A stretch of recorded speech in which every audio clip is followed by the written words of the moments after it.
is the one thing I didn't control in my career as a physician for 44 years was sleep.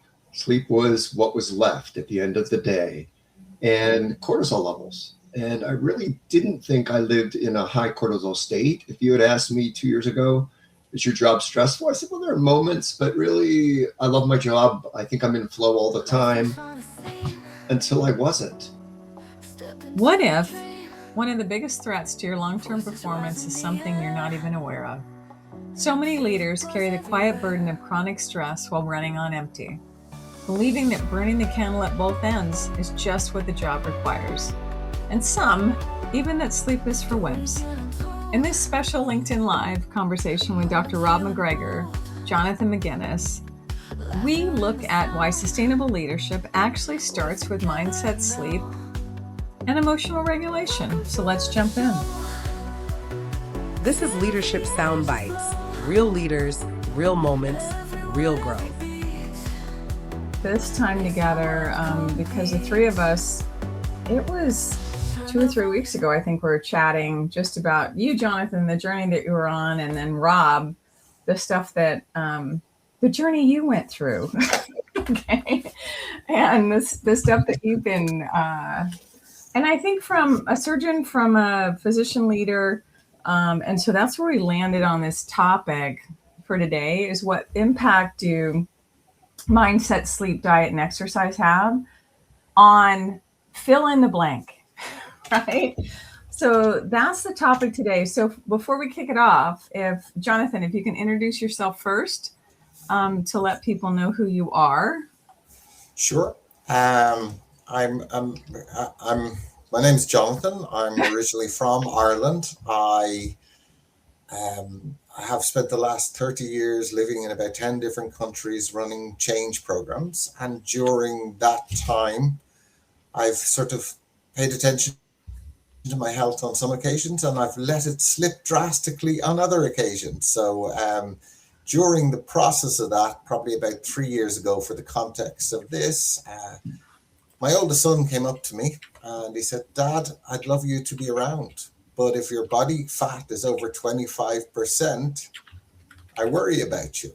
And so to hear your son saying that to you, what I did is I thought, well, let me apply all the focus and attention that I apply to change management programs to my own health. And that's where the journey began. I love it. Thank you. And like I've said before, and I had you and I had a chat on the podcast, is the shift was significant in your energy, presence, language, all the stuff. And it was cool, and it made me curious. Excellent. Yeah. Rob. Well, good morning, and it's great to see you and Jonathan and Michelle. I'm a recovering pediatrician. I retired 18 months ago. I was a pediatric hospitalist and the chief medical officer over a large system in Northeast Ohio, actually all of Eastern Ohio. In my journey to retirement, I became an executive coach. And through that process, I realized that I was going to rewire to another phase as opposed to retiring. And I run a small business that looks at consulting, mostly in the medical space, and coaching for anyone, executives, physicians, especially in transition or considering transition. My journey got enhanced, or my retirement got interesting.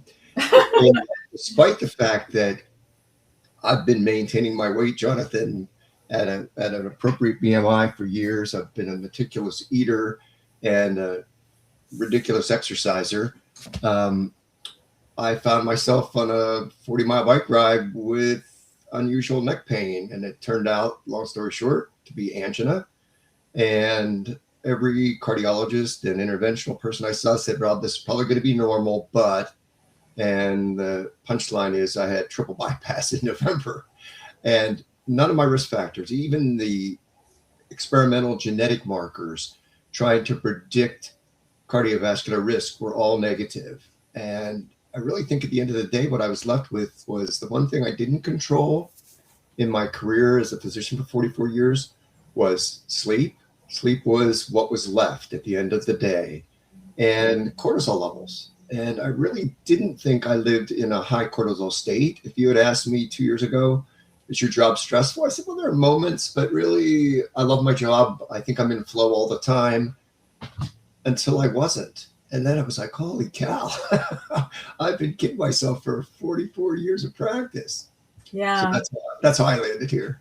Yeah, thank you. And I'm Michelle Smith, and like Rob and Jonathan, I think you do coaching at some level too. I'm an executive coach, leadership development, help teams, organizations, and teams within organizations. And flow is a really great word. To create flow, have better outcomes, better experience, productivity, basically have humans create a better experience for themselves and others in life. And I think once you do that, all the other stuff lines up.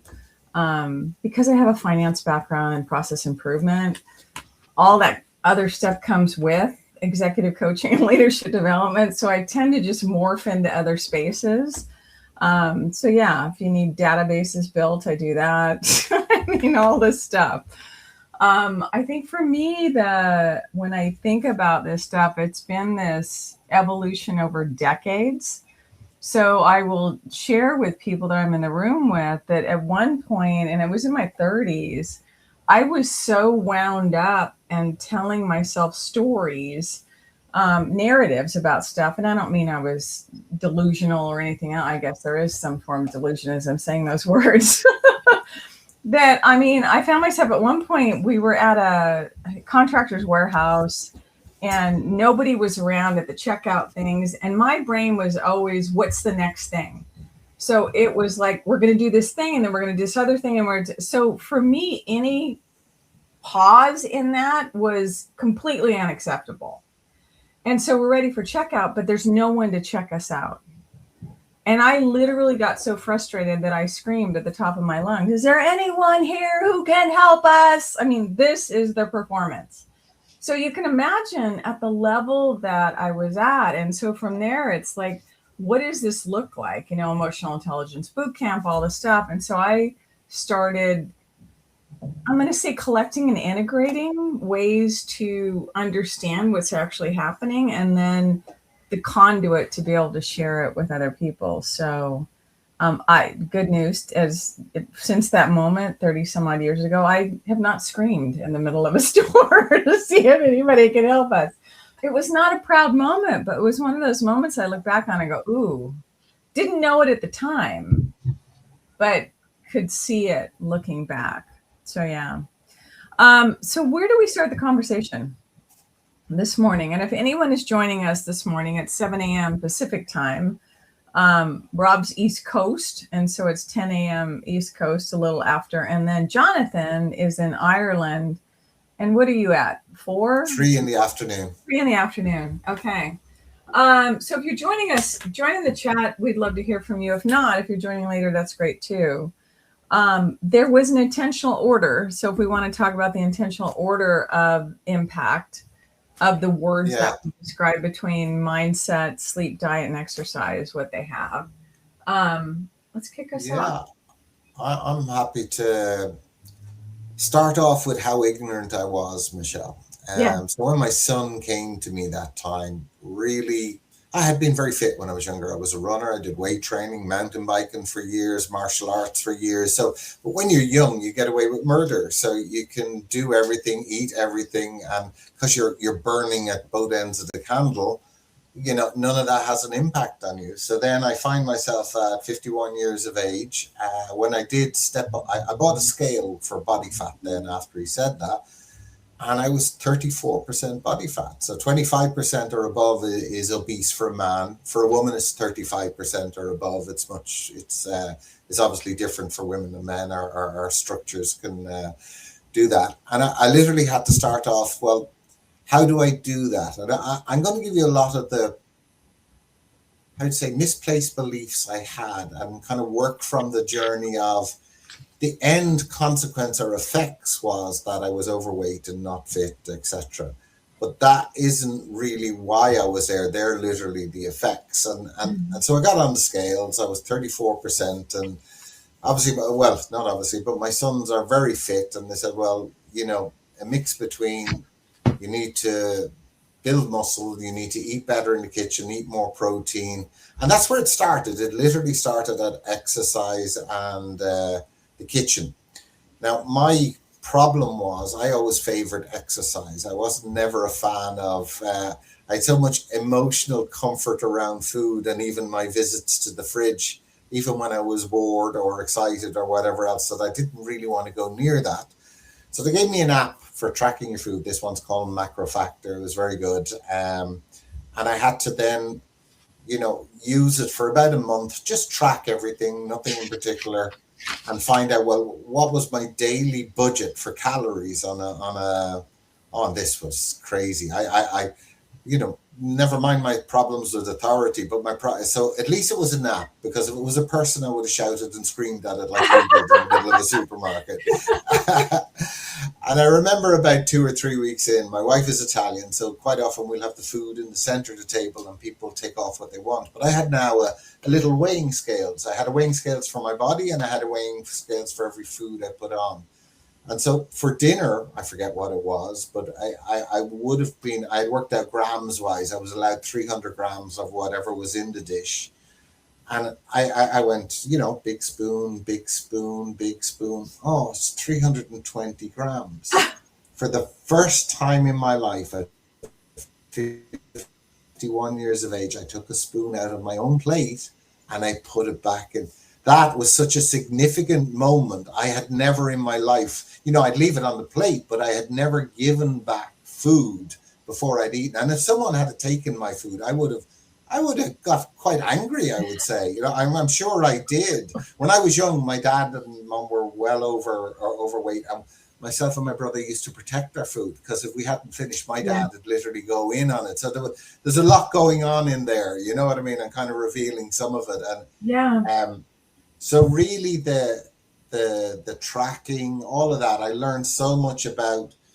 For example, even I think we had this chat with Rob, is when you go over 35, your protein synthesis doesn't work as well. So when you're a teenager in your 20s, every gram of protein almost goes into muscle, whereas when you're over 35, that degrades that process. So for every, I'll do in kilos, you guys probably know it in pounds, but when you're over 35, you should be having about 1.6 grams to every kilogram of body weight.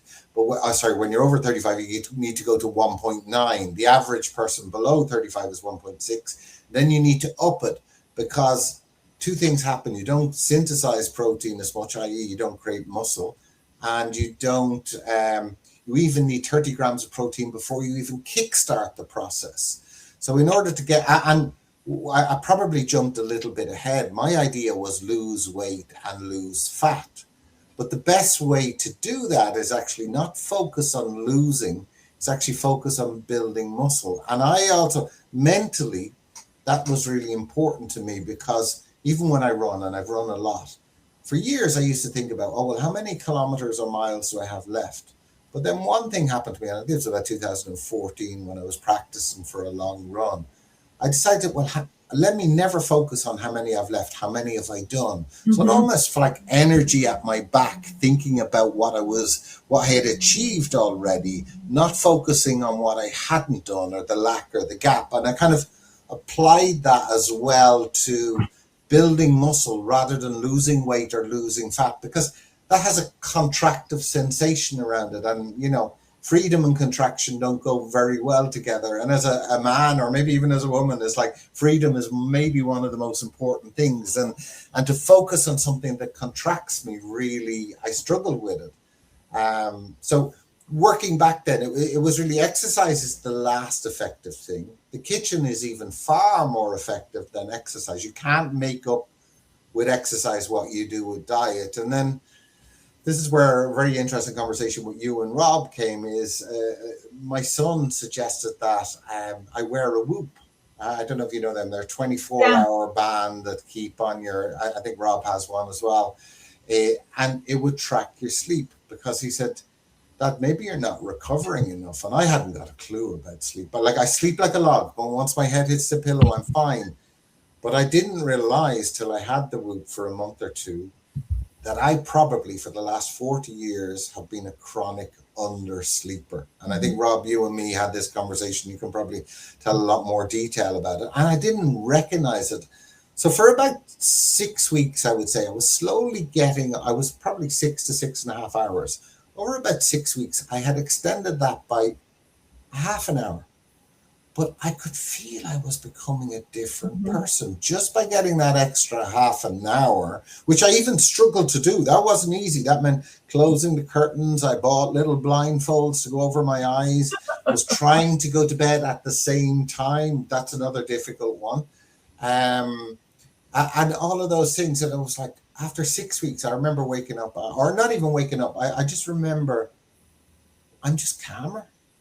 And I hadn't done anything literally except change my sleep patterns, and I wasn't getting any. The Whoop said I probably needed 8.5, 8:45 hours. I was getting nowhere near that, but I was already getting a half an hour more than whatever I had been doing for the last 30 or 40 years. And I was really starting to feel much better.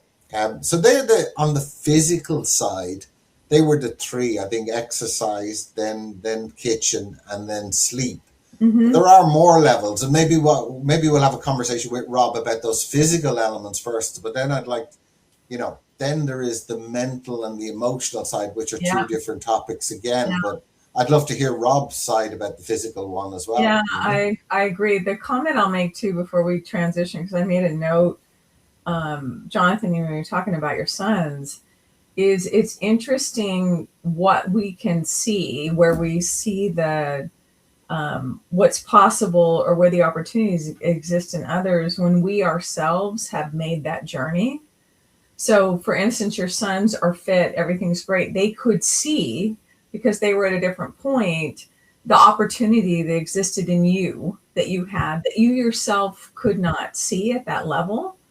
And so it's interesting what happens when we make the journey, that we're able then to help, or at least identify for others in our sphere, that, hey, there's an opportunity greater than what you may imagine or realize. Yeah.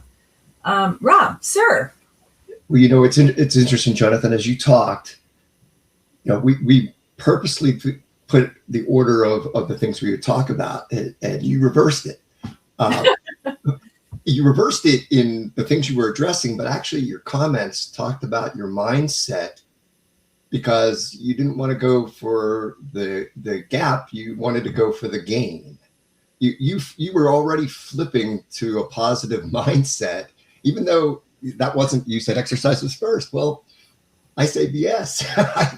I think you approached your exercise with a different mindset.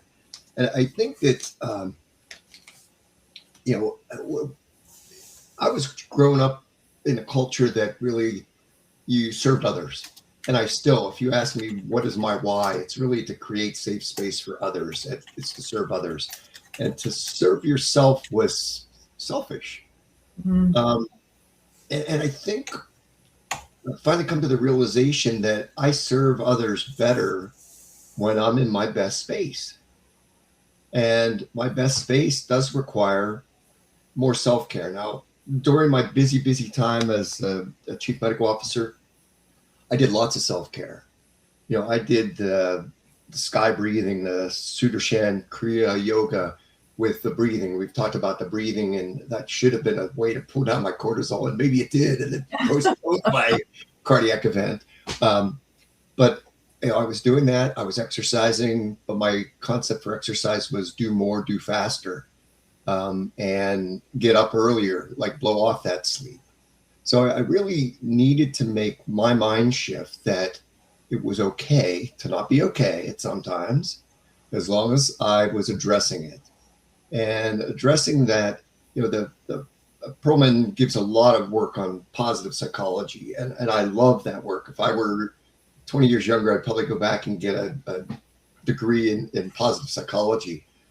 But I don't think positive psychology is quite enough. Now, I will say that I love being with you two because I feel your energy. I always do. When our calls are done, I'm like, these are great people, and I can, probably suck your positivity out of me.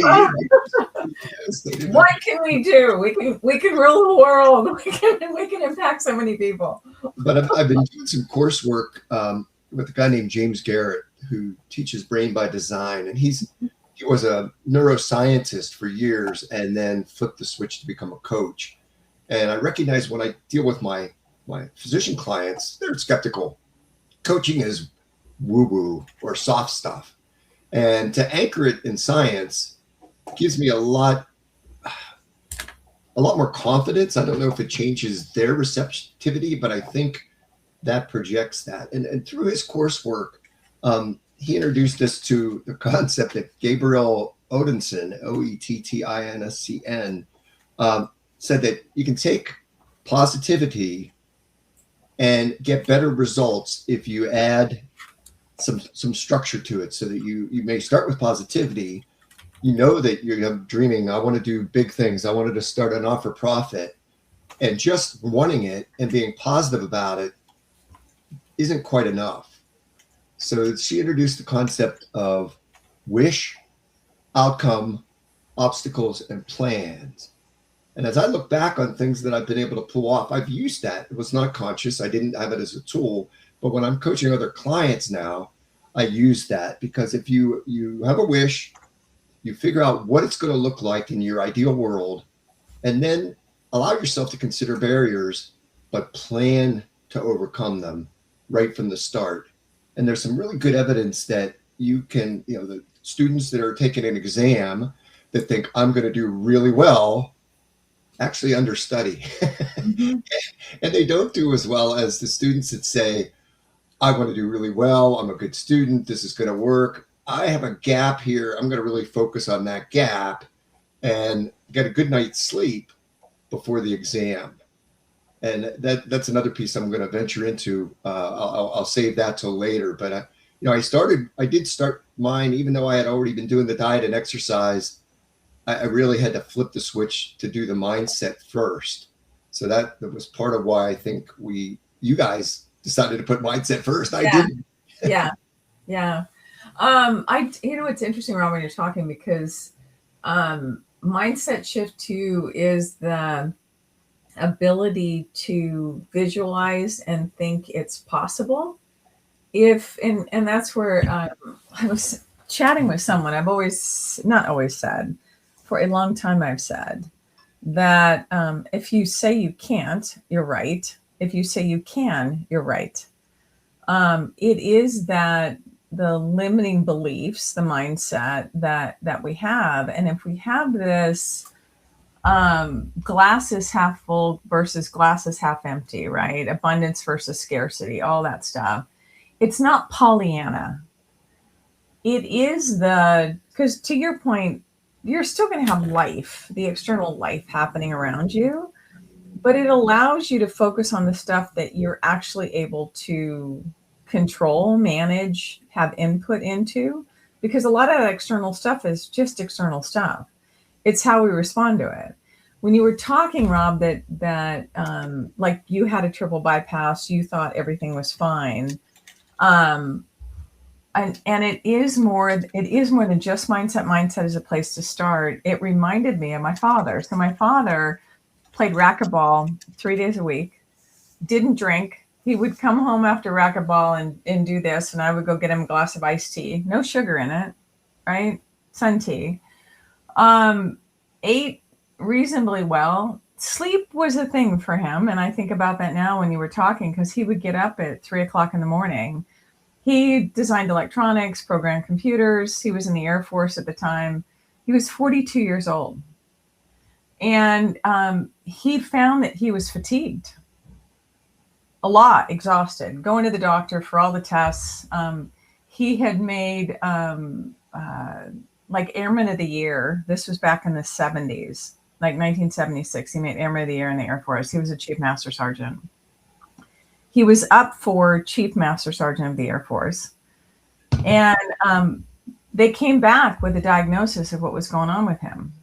And they gave him 2 months to live if he didn't have bypass surgery. They said, you've got 90% blockage and whatever arteries. And this was back in the 70s. And I remember it because I was almost 16 years old at the time that we got this. And I idolized my dad. So my dad had to make a decision, because if you had the surgery in the Air Force at the time, active duty, they had a 50% survival rate. If he had it in the VA hospital in San Francisco, it was a 90-some% survival rate. And because Dad was so career, he was 23 and a half years in the Air Force, that he was like actually considering staying in active duty and going for the surgery, because I mean, his life stuff was there, right? So it was a big decision for him. He ended up retiring. They retired him, and it was like 3 to 4 days. They got him retired so we could go to the VA hospital and have the surgery.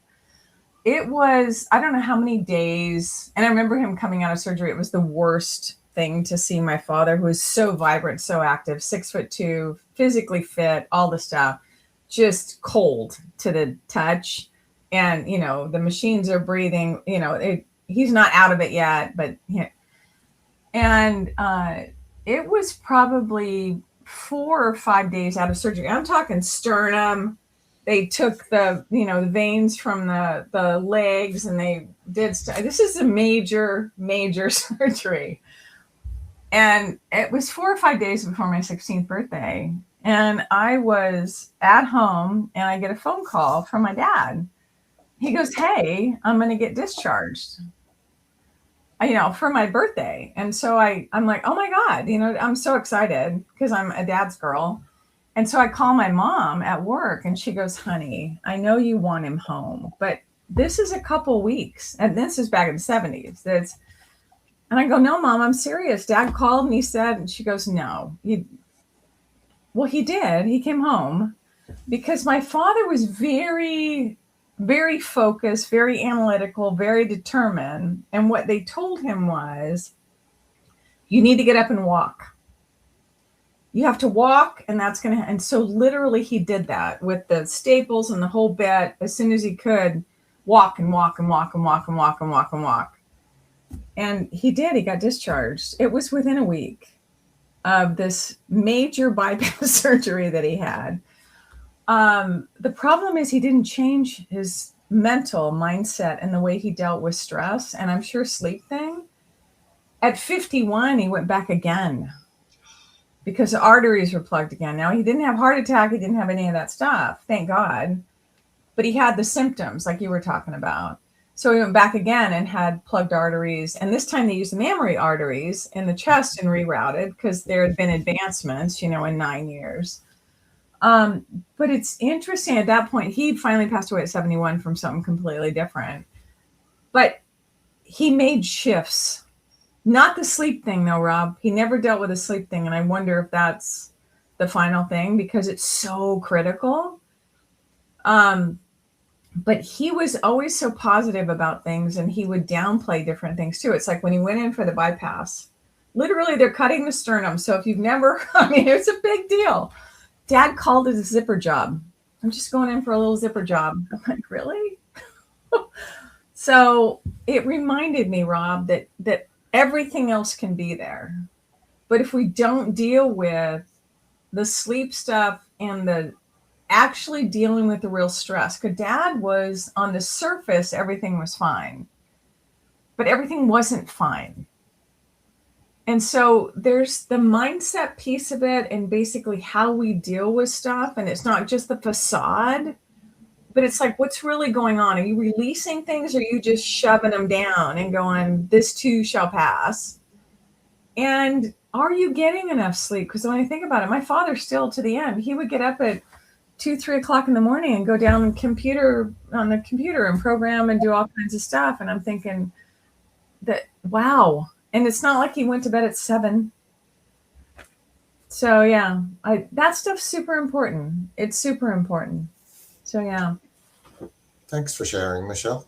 I'd like to add to that because what I learned about mindset a little bit, and I'm going to expand on more than just mindset. I'll give you an example. When I was about 2 years in, I had lost about 18 kilos, which is about 3.5 stone, which is, I don't know, 14, but like 50 to 60 pounds or whatever that is roughly, you know.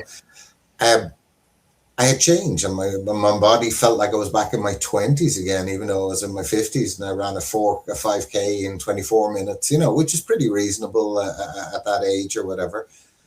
But I was coming out of the supermarket with my wife, and I saw two overweight people in front of me. And I kind of caught myself. If I had have seen them even a few months or a couple of years earlier, I said, would they not take care of themselves? You know, but I know it's easy to look at other people, because that's probably what I was doing in my own head to myself when I wasn't in shape. John, you should be taking care of yourself. I'd be critical. Like, it's easy always to look at someone else and say what it is that's in your mind. But really, that told me, you know, I'm not silly enough to realize, well, that was my inner critic just externalizing and going, that's how I had been beating myself up.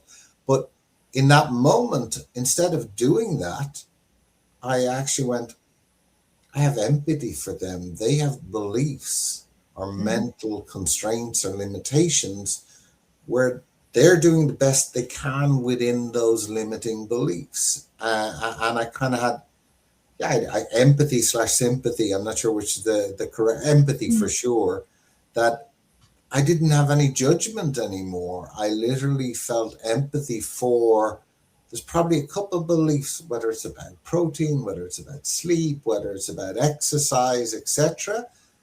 And they're doing the best within those beliefs. And it literally, my ability to judge someone on their physicality, as least as a start, has almost gone to zero, because I say, well, everyone is doing the best, but the question is, what beliefs have they imprisoned themselves in? And I'm sure I still have plenty. I'm just saying, I don't have certain ones that have allowed me to come to a certain length of health. And that's where I think one of the criteria of mindset are. But beyond mindset, and we've had another conversation on that, I don't want to put emotions and mindset in the same place, because I think we have a mental game and we have an emotional game. And for me, I would even go that emotions are their mindset that are embodied in us. I would say they're soft wired. They're not hardwired, because you can actually come into the present moment and start becoming conscious of your emotions such that you can loosen them and unwire them. Whereas hardwire means they're physically, you know, our bones are in our body. There's nothing we can do about that. You die if you take them out. But emotions that are for whatever reason, whether it's for a traumatic event, or quite often it isn't even a traumatic event. I heard the term recently, chronic PSTD, which is kind of chronic small trauma with a small t. And nearly everybody suffers with that. And the only way, or there are probably loads of ways actually, but some of it's somatic, some of it's actually, you know, paying attention to how I feel. And we had a conversation about this. It's like, I was a world-class champion, and maybe your father was, of sort of ignoring feelings because they got in the way of doing the job, or denying them, or pushing them away. And the longer I'm doing this type of stuff, and I'm only 6 months at it now, I'm actually saying, that's the point of, you know, if we look at cause of effect, that's where the causality is. And all of those things, even mindset, if you're in a great space, how would you say, emotionally, you'll even have better thoughts. I'm starting to think your thoughts are only, you have a lot of them when you're nervous, yet you have less of them when you're calm, or when you're calm. So if you feel all your feelings, or I feel all my feelings, I'm not going to have as many thoughts. And the problem with thoughts is 90% of them are probably predict and protect, which aren't always the best ones. And then downstream of that is then, well, if your thoughts around sleep or the kitchen or exercise, they're all downstream. So I'm actually starting to think that emotional regulation might be the top of the heap from my current understanding. And, you know, we can have this conversation in a year from now, Michelle, but I would nearly see it like our ability to regulate our emotions is maybe the top of the heap. Then our beliefs and our limitations then are the constraints within that. And then within that, then, like if I get physical, like we talked about on my first sort of conversation, is like what we said with Rob, is sleep. Because if you don't have that energy on that physical level and recharge, you wouldn't even be in the mindset to be making yourself good food or to do the exercise, or you might be doing them in a way just to let off steam or as a valve rather than have the energy to be healthily approaching them. So that's kind of, yeah, probably I have the tendency to like to have hierarchy because I'd love to focus on one thing if I could. What's the highest level thing that I could focus on that would give me the most downstream benefit? It's interesting, John, when you say it, and Rob, I would love to hear too, is when you were talking about almost like there's levels like emotions and beliefs. Emotions and beliefs feel like chicken and egg, right? So because I think about narratives and stories that trigger our emotional response to things, right? The emotions we have, it's the meaning we give to stuff, it's the all the thing. And so there's this, they're so intertwined. I think part of it is to understand and highlight. Let me back up. The first part is to be able to feel the change in stuff. Your body will tell you as you're approaching different stages to be able to have awareness around it. Because a lot of times, most people I'm in the room with initially, when they have these emotional outbursts, emotional responses to stuff, whether it's crying, anger, whatever it may be, happy, all the stuff, there's an underlying narrative and belief we have that's signaling this is true, this is why I'm giving meaning to what's going on. So I just think they're connected together. So when you're saying it, it's like they're just, which one? Because that is the place to start unlocking. Because it's like when I have people that say, or people that are thinking, I'm bad at that, I'm not good at that. And it's like, okay, so back up a minute, reframe it, which in coaching, reframing is so powerful, so powerful. It's not that we're bad at something. If you think about it realistically, you haven't tried to be good at it. I mean, you really haven't put the effort at this thing that you say you're bad at as much as you put the effort at things that you're good at. Are you going to be great at it? Maybe not. But before we label ourselves as being bad at something, let's actually put a really good effort at being good at it or better at it. So yeah, Rob, what are your thoughts? I just had to, that was the thing of the, like, there's chicken and egg on emotions and beliefs. I think that's an interesting, it's a curious observation. And I think when we have those emotions, if we can pique curiosity before judgment, you go a long way. Why am I feeling so, why were my buttons pushed? Mm-hmm. And then I go back and think through and take a deep breath and, and try to analyze myself. One of the things, and Jonathan, I didn't grow up in Ireland. I didn't grow up in Europe. I'm very US centric, I admit it. But I was raised both in my family of origin and even more so in my culture of medicine to compartmentalize. You have a sad case, God forbid you cry, because now you're giving the family your burden. Suck it up, McGregor. Sleep is for wimps. You should have gotten back up at 3 a.m. and done that. Those sorts of things were all part of it. So, I think there's a lot of damage done by putting away those emotions because you don't get to explore them. So I do think they're very interrelated, but I can see, it's adaptive in some situations. I'm running a neonatal intensive care unit and there's 3 kids dying and I need to get my butt moving and stabilize all 3 of them. And I'm the only doc in the unit.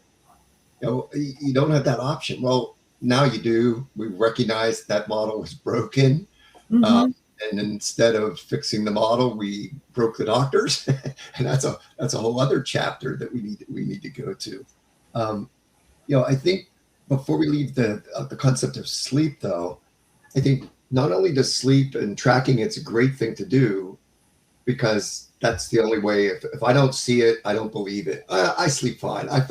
My wife will say, you literally fall asleep. You say, I'm going to go to sleep, and boom, I'm out. And I do. I have no sleep latency, which is probably chronic sleep deprivation. But now that I've been tracking it, there are nights where I have no deep sleep. Well, deep sleep is the restorative sleep that recovers your muscles. It recovers your neuroplasticity. One thing that I've learned recently that I never learned in medical school is that during the day, you may tag your neurons. There'll be some process that you'll unconsciously or consciously think, I need to adapt this. Well, you have a reversible phosphorylation, or I won't get into the biochemistry, but let's just say there's tags that are put on your neurons. And if you don't sleep, that just reverses. And that was kind of wasted energy. But during your sleep, you go through a process that either hardwires the good stuff, or it's actually not reversible anymore. So now you own it, or it discards it. And I reflect, again, some of it's dumb luck. I remember an undergraduate, it was prideful to have an all-nighter before an exam.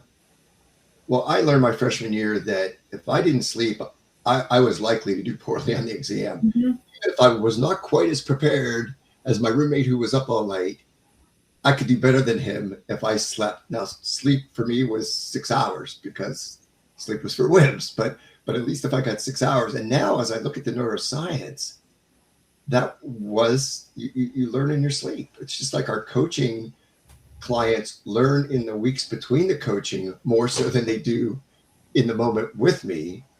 I think it's really the latent processing that really requires sleep. So I didn't mean to go down another rabbit hole, but No, it's a good one to go down. I do think we need to do more than say, get more sleep. That's like telling the little leaguer, swing that bat better. If you don't say, stand this way, get your posture, shift to your front leg, you're not coaching, you're just proselytizing. So with sleep, I really think there are techniques. And Jonathan, you already tipped on it, that you use a mask, you decompress an hour before, put your phone to sleep an hour before you go to sleep. Don't use the screens. I've now started a new process where I park my phone out of my reach. So when I do wake up, for whatever reason, at the age of 70, I wake up probably twice a night. It's TMI, I know, but I don't look at the phone.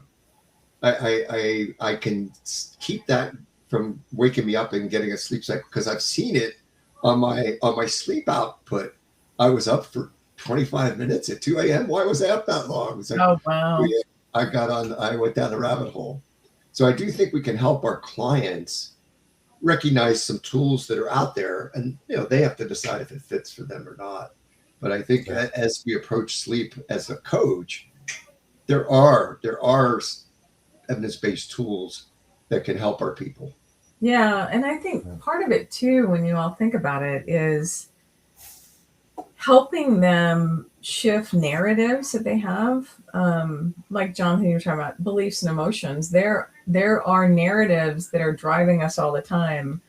One of them that stands to mind, I've shared it a few times, and this is hugely powerful, because when you talk about health, I had one client that when I first met him, he had, a regional role in this global organization, and super nice guy. You could feel, he cared deeply.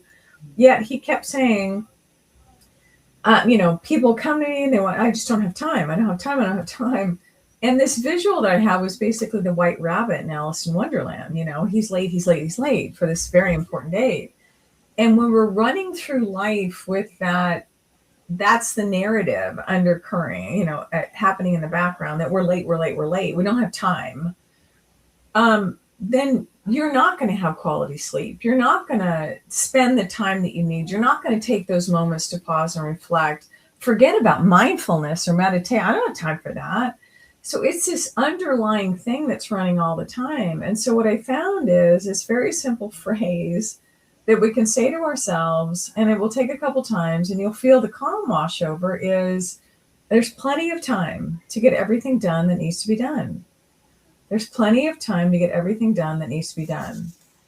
And when we say that a few times and we're in that space of, I'm too busy, there's not enough time, you will feel the wash of calm.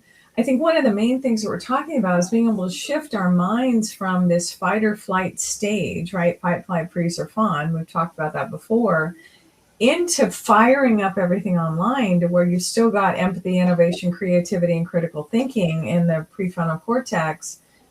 Because from that space, then you're able to actually discern and make good decisions and move forward. The side benefits, this one particular client, 2 weeks later, I asked him, I said, what's different? He goes, everything. Everything was different in 2 weeks. From there's plenty of time to get everything done that needs to be done. His blood pressure was lower. He actually could sleep better.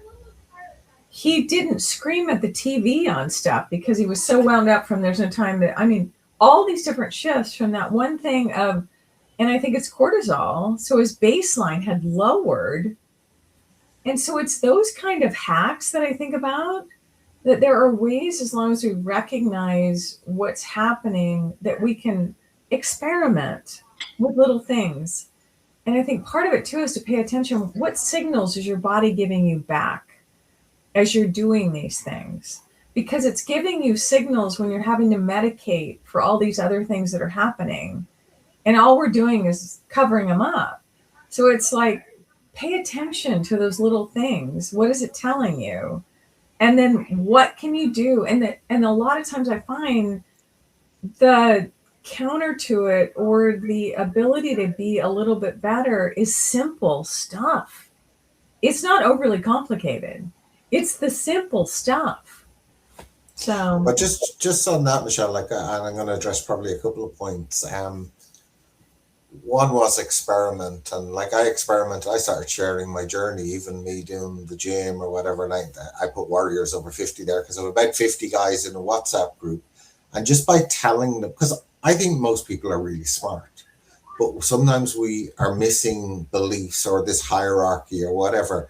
And several of those guys also lost 20 kilos, which is like, 50, 60 pounds, whatever, just by telling them the stuff that I had learned or sharing my journey. And like one of the things, and we talk about metrics, the Whoop is really good. I learned about a metric I didn't really know about before. It's called the HRV, the heart rate variability.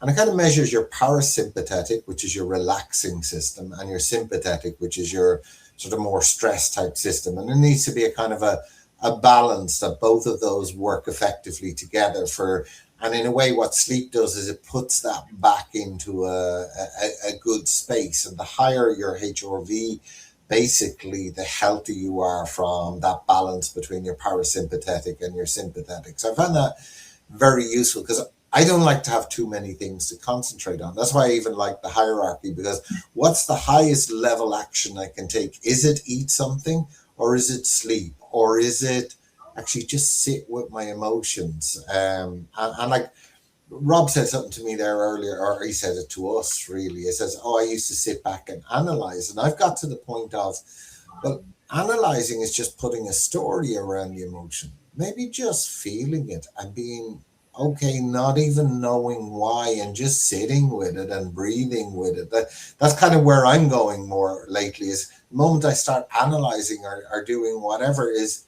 I'm bringing my mental model in on my emotions, and it's kind of going to wrap a story around it, whether I want to or not. And it's kind of like it's taking over just the being that emotion, whatever that emotion is. So it's like I'm continuously looking for, they call it the holy grail, or what's the most effective thing I can do for any one thing.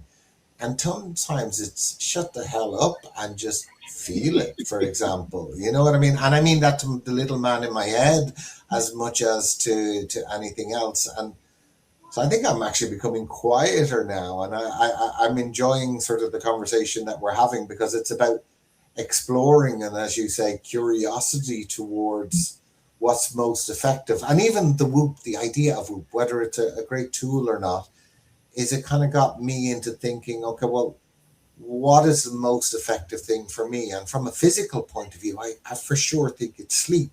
From a non-physical point of view, I would now say it's feel my feelings, not even have the best model. And, I've done everything from nuclear physics, where I started working on a synchrotron, to, do migrations around the planet or whatever. So mental models, I have thousands of them. There's books on them all over the place.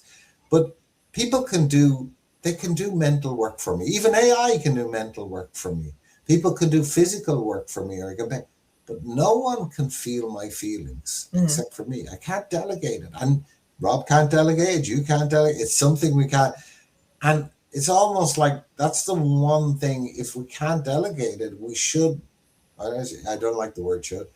A really good thing for us to do is to learn how to regulate it and leverage it and use it. Pay attention to it. That makes sense?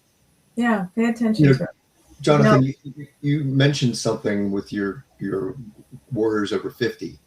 One other part that I find really remarkably, and it should be obvious, but I've been kind of an independent person my whole life.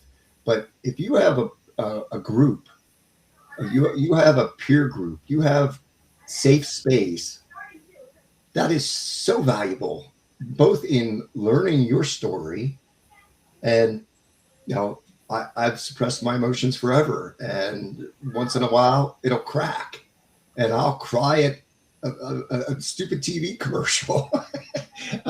So again, I've got a lot of work to do, but I do have a couple of groups of people that I meet with, mostly virtual, that it is just helpful to have community. I think part of well-being, we're social creatures. That's how we're wired, from hunter and gatherer years. 100%. I think you mentioned it in passing, but I think it's really worth emphasizing for those who are listening that, I think of and we talked about this yesterday, Michelle, the maybe Indian proverb, I don't know, that you go fast, go alone. If you want to go far, go together. And I really think that there is some value. I don't know who really said that, whether it came from, Tibet or whether it came from some politician or Warren Buffett. I think that the concept is valuable and shouldn't just be given lip service. So congratulations on developing that group. And I don't know how much over 50 you allow, but I might try to tap into it. You'd be very welcome, Rob. I think we've a couple of guys in their 70s as well. So, it was, I also think it's, but maybe it's what I'm doing now is I don't even need to say this is the answer. I'm just sharing my story. They share their stories. And I don't think we actually need anyone to fix any of our problems, but just to be heard. Well, the other thing I think it is too is it's to be heard, and it's sending a message of hope and possibility to others. And I think about the 4-minute mile. No one broke the 4-minute mile until the 4-minute mile was broken. And then all of a sudden, boom, boom, boom, boom, boom, everything beyond it. And so just being in the room and around, because proximity is power, as Tony Robbins says. It's who you're around and what's going on. And then you hear the stories of possibility. And then all of a sudden it's like, well, if him, why not me? If her, why 100%. not me? And so I think that is it too in the community. It's like you get a vision, an example rather of what's possible beyond your own current state. And all of a sudden it's like, if he can do it, I can do it. And I think it's a really cool space. Yeah, it's a really cool space. as we wrap up, and I so appreciate the conversation. If you're listening live and haven't commented, I appreciate you staying with us. If you're listening after the fact, comment if this meant something to you. So thank you very much. So what is like something that you want people to walk away with around our chat this morning?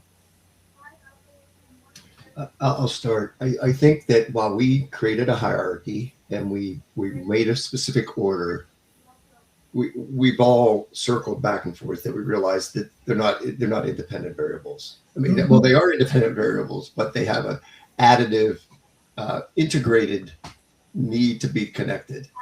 So, and if you read the book, I think it was Greg McKeown wrote a book about priorities, and priorities.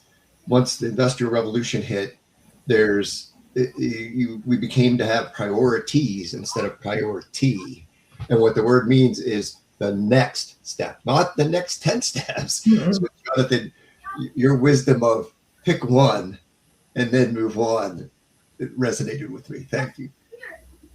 You're welcome. I agree. Jonathan. Yeah, I probably even just like to repeat, and I'm still on a journey, and it's like all I'm trying to do is layer by layer reduce my ignorance. That's the journey I feel I'm on. I'm on an ignorance reduction journey, and so I started at the effects of being overweight or obese, then sort of doing that through exercise, then through the kitchen, then through sleep. Mindset was always in the background, but this emotion part is completely new. And I would have even said the emotion thing, oh, that's what women do, isn't it? You know what I mean? That's the, I might as well say it out loud, because that's what's in your head. That's how you're brought up.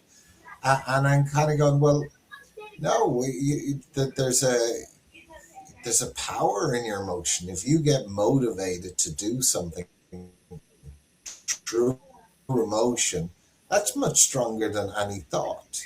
People follow things because they feel really strongly about them. That's why we cry at movies or good songs or whatever else. And I don't think, no, there's nothing about I don't think. I had forgotten it maybe. Because when I think about these things now, I do remember as a younger person or even as a child, I lived like that. But I don't know, is it through our education system, or we incentivize being very clever? Like, I even look at clever now as a maladaptation to stress. Like, the word I may have mentioned it before is intelligence comes from two Latin words, inter, which means in between, and legere means to read. Who reads in between the lines? People who are scared. They're watching behind every corner or whatever. So intelligence is just that on fire in order to cope with stressful situations. So, I used to be proud of being intelligent. Now I'm going, well, now I'm a walking sign for my background, which was, what's behind every corner. So it's what I used to see as a compliment is now just a scar in a way, So I would just people to be, and I think both you've mentioned the word, be curious about yourself and how you feel and how you think, and all of the getting healthy, which we started the conversation on, are downstream effects of doing both of those things. I can't resist, Jonathan. The coach in me is just screaming at me. I think when you see that as a scar, is there an opportunity to reframe that? 100%. Yeah. I was looking for a word. I never said those words before, but it was like, I don't have a word for it right now, but I'll definitely play with that, Rob, Right. Sorry. It was. No, please do. I love that. You're so funny. I could see you reach in. It's like, okay, Rob's got something to say. What I love is, and I wrote down the word because I think about adventure and discovery and curiosity and all that stuff. I loved, for whatever reason, the word exploration. Exploration feels like this no judgment, no determined outcome or place we want to go. There's no judgment. There's open-minded. Curiosity is open-minded with no judgment. exploration is this, I don't know, more adventurous spirit to it or something. It's a really cool word. And I think part of it too is for us as humans is to be open to exploring all the stuff. What's a little bit better look like? Don't limit yourself by what you believe is possible. Because that's where the limitations are. If you believe it's possible, it is. So I just encourage people that if you want something different, if you are curious about something different, do some exploration. Be curious about stuff that's going on. And if you have questions, comments, you want to reach out, hear more, we're all available. We're all on LinkedIn. And gentlemen, I look forward to the next time in the room with both of you. Thanks very much, Michelle. Yeah. I want to say one thing, just Yeah. since you brought it up, the name of the newsletter where I just flashed my thoughts, nothing to do with work per se, is called the Explorers Newsletter on Okay, there you Substack. go. I put the link there, and I love that word because I think you described it very well, Michelle. You know? Yeah, it for whatever reason, I wrote it down. I'm like, I love that word. And I've heard it 1,000 times. It hadn't landed that way. Behind the screen, I have your newsletter up with you and your motorcycle. So thank you. I enjoy it. I love it. Thanks, Rob. All right, guys. Until next time, thank you